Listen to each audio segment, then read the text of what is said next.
Namaste guys, Rajesh here for Namaste Tech, and this is my review of the Redmi K20 Pro. Now there's a lot to like about this phone and I'll cut straight to the point here. If you're looking to buy a smartphone within rupees 30,000, just go ahead and buy the K20 Pro. There's no other smartphone in the market right now that can beat the K20 Pro. And I'm not talking about just in terms of value, but as an overall smartphone also. If you're interested to know more about the Redmi K20 Pro and why I'm ranking it so highly, make sure to watch our full review. But before that, if you're coming to our channel for the first time, make sure to hit that subscribe button below as well as the bell icon so that you will be notified of our future videos.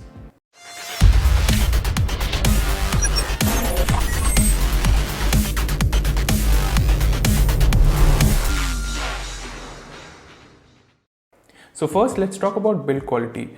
On the Redmi K20 Pro, you're getting Gorilla Glass 5 panels at the front as well as at the back. This is sandwiched by an aluminium chassis which helps give the phone a very premium feel in hand. This is something that you will not get in other smartphones of this price range. Some of the phones like the Vivo Z1 Pro, V15 Pro may look good, but that's only until you touch them. Since they are made of plastic, they do not feel as premium to touch as the K20 Pro. I have the black variant here, but the red and the blue variants of the phone look absolutely stunning, and Xiaomi has done a great job with the design of this phone. I have absolutely no qualms with the build quality of the Redmi K20 Pro. It even has a headphone jack despite the phone coming with a massive 4000 mAh battery. There's no IP certification here, which means the phone is not exactly dust and water resistant, but you are getting a P2i nano coating which makes the phone splash resistant. There's also the fact that Xiaomi's standard warranty doesn't cover any kind of liquid damage, so it's better that you don't really dunk the phone in water to test out its water resistance capabilities.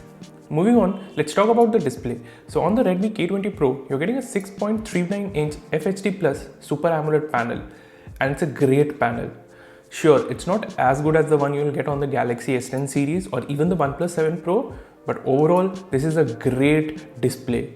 It gets adequately bright. Even in direct sunlight, you will be able to read the content. The viewing angles are great. The contrasts are typical AMOLED panels like, and the content just pops off the screen. It's a great display by all means, and I will say it's even better than the one used on the OnePlus 7. Kudos to Xiaomi for doing a great job with the display of the K20 Pro here. One issue I do have with the build quality of the Redmi K20 Pro is with the pop-up camera. It's not exactly fast, and that's the issue. On the likes of the Vivo V15 Pro and other phones with a pop-up camera, the pop-up mechanism is relatively fast. But on the Redmi K20 Pro, that's not the case. The slow pop-up camera mechanism means that the face unlock feature on this phone is absolutely unusable. I'm not sure if Xiaomi can optimize the speed of the pop-up camera with future software updates, but for now, you'll have to stick to using the in-display fingerprint scanner on the phone for unlocking it, because using face unlock on this phone is a very frustrating experience. The in-display fingerprint scanner was a bit wonky initially, but Xiaomi has rolled out software updates to improve its performance. I won't say it's as fast as the in-display fingerprint scanner on the OnePlus 7 series, but it's still relatively good now. A special mention for the Hi-Fi DAC that's included on the Redmi K20 Pro. If you're an audiophile or you own a decent pair of earphones, you're going to love the sound output from the Redmi K20 Pro. It's a feature that you won't really get on other smartphones nowadays, especially since most of them are ditching the headphone jack. So it's nice to see Xiaomi include a quality DAC on the K20 Pro. Now let's talk about performance and battery life, which is another strength of the K20 Pro. With the Snapdragon 855 chip, up to 8GB of RAM and 256GB of storage space, it's not surprising that the K20 Pro performs excellently. It has no lags whatsoever. The whole UI has been optimized for performance. Applications load in a jiffy, you can quickly switch between open applications, you can even have a bunch of applications in the RAM of the phone and they will not be unloaded. This phone is out and out a performance champion. And given its specs, that's not really surprising. Xiaomi has also optimized MIUI to ensure that the phone's quality of hardware lives up to its capabilities. With a 4000 mAh battery, it's not really surprising that the Snapdragon 855 powered Redmi K20 Pro is easily able to make it through a day. On regular days, I was easily able to get around 1 to 1.5 days of battery life from this phone with a screen on time of almost 6 hours. On good days, it was around 6 hours. On bad days, it was around 5.5 hours. That's really good for a phone that comes with a Snapdragon 855 chip, 6GB of RAM, and a quality OLED panel. In terms of battery life, I will say the Redmi K20 Pro is better than the OnePlus 7 Pro and even the Galaxy S10 Plus, both of which were my previous daily drivers. The good thing is that the phone even comes with 27 watt fast charging support. You're only getting an 18 watt charger in the box, but Xiaomi is selling a 27 watt charger separately for $1000. If you're always on the go, my recommendation would be to buy that 27 watt charger. It doesn't really make a huge difference in terms of charging times, but yeah, if you're always on the move, every minute saved is precious. There's no wireless charging on the phone, but I guess that's something you have to accept on a phone that's priced almost 50% cheaper than the Galaxy S10 series. Now these were the good parts of the Redmi K20 Pro. Now let's talk about the average, the triple rear camera. Now calling it average would be a bit of a stretch because the triple camera setup at the rear can capture some amazing shots.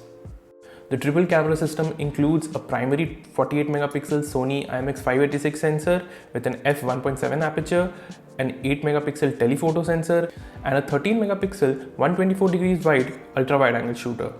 None of the three cameras have OIS, but you are getting EIS. In terms of image quality, the phones can take some really great photos provided there's enough lighting around. In low light, the lack of OIS clearly shows as the phone ends up taking blurry photos in many scenarios. Overall, for a phone that is priced under Rs 30,000, the K20 Pro's image quality is very good. I struggle to think of any other smartphone in the same price range that can rival its camera performance, and that's saying a lot. There is an issue with the 20 megapixel front camera of the phone as it blows out highlights, but that's an issue I'm hoping Xiaomi would be able to fix with a future software update. The issue only occurs when one is taking photos against a strong backlight, but in other scenarios, the 20 megapixel selfie shooter is able to capture decent photos. One strong aspect of the K20 Pro's camera unit is that you are getting 4K recording across the board. This means you can record 4K videos not just from the primary 48 megapixel shooter, but from the 13 megapixel ultra wide angle as well as the 8 megapixel telephoto shooter.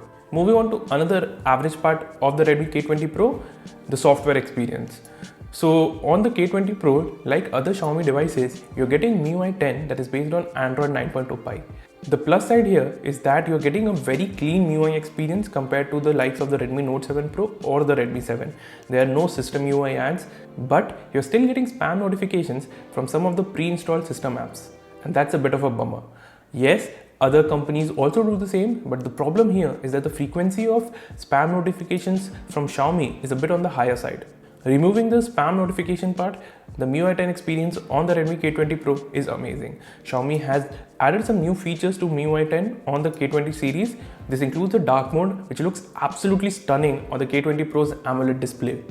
MIUI has plenty of customization features and options to play around with, and if you're a power user, you will love the options on board here. Xiaomi is also known to roll out continuous updates for its devices to improve their performance and add new features, so you're sorted on that front as well. Yes, if you're someone who prefers Oxygen OS, you may not like the experience offered by MIUI 10, but if you can handle the slightly outdated UI UX of MIUI, the experience is pretty damn good. So that's about it for this review, guys. There's really no negative aspect of the Redmi K20 Pro. This phone is out and out either good or just about average in some important aspects. It doesn't really falter in any major category, be it display, build quality, performance, battery life or camera. To be honest, I'm not really sure as to why one would buy the OnePlus 7 over the Redmi K20 Pro. With the K20 Pro, you're getting a better triple rear camera system and an overall design that is more fresh and in line with 2019 compared to the OnePlus 7, which looks essentially similar to the OnePlus 60 from last year. So that's about it for this video, guys. I hope you liked our review of the Redmi K20 Pro. If that's the case, please do hit that like button below and make sure to subscribe to our channel if you have not already done so.